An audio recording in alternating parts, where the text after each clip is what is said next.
It's good to be with you again. We're going to continue with the October tip of the month because I want to show you how to manipulate the color to get the color the way we want it to be. And this is really where it happens. And we call the hybrid layer. And this is a layer that's really going to block out the undercolor and bring up the color that we want. In this particular instance, we're going for an A1 color. And in order to do that, we're going to have to first clean the tooth off, micro etch it, and as you can see, and we've got it isolated with mylar strips, or you can isolate it with rubber dam, or you can isolate it with Teflon tape, whatever you want to do to keep it as clean and dry as possible. And our next step after etching is to put on our bonding adhesive. Now you can see the bonding adhesive is in place, and we've got it polymerized.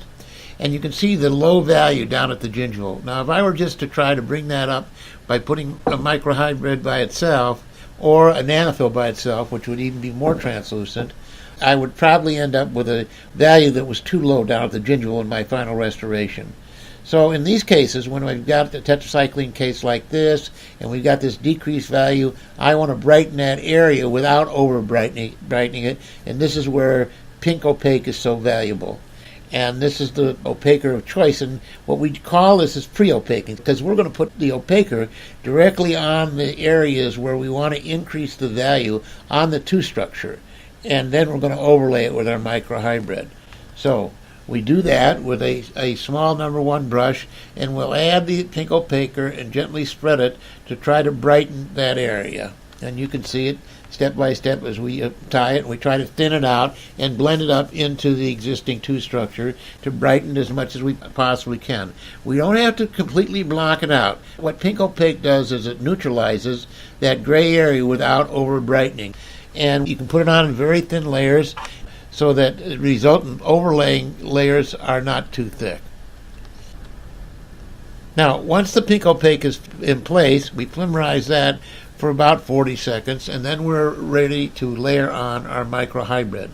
In our system, this is the layer that really establishes the color that you're going to have.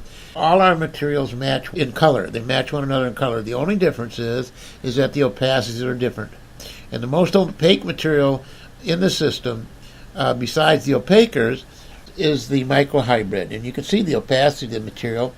But the beautiful part about the microhybrid is its wettability.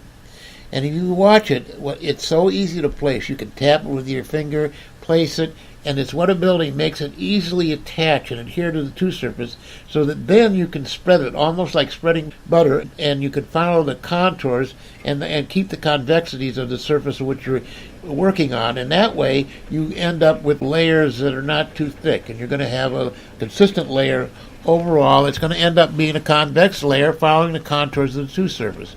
And using the 8A instrument just to sort of slide the material over the surface. And as you do that, it creates a movement of the material that just follows the curvature of the tooth surface. And we continue to do it, shape it, form it, sculpt it, follow the convexity. And once we're done with that, then we're able to apply our opaques. So now we've got the layer pretty much well contoured the way we want. And if you look at the cervical, it's just a little bit too translucent down there. I think there's a little gray coming through, so in that area we want to apply the opaque to bring up the brightness. Once you do that, then you can tint it as you want and your value will not be too low.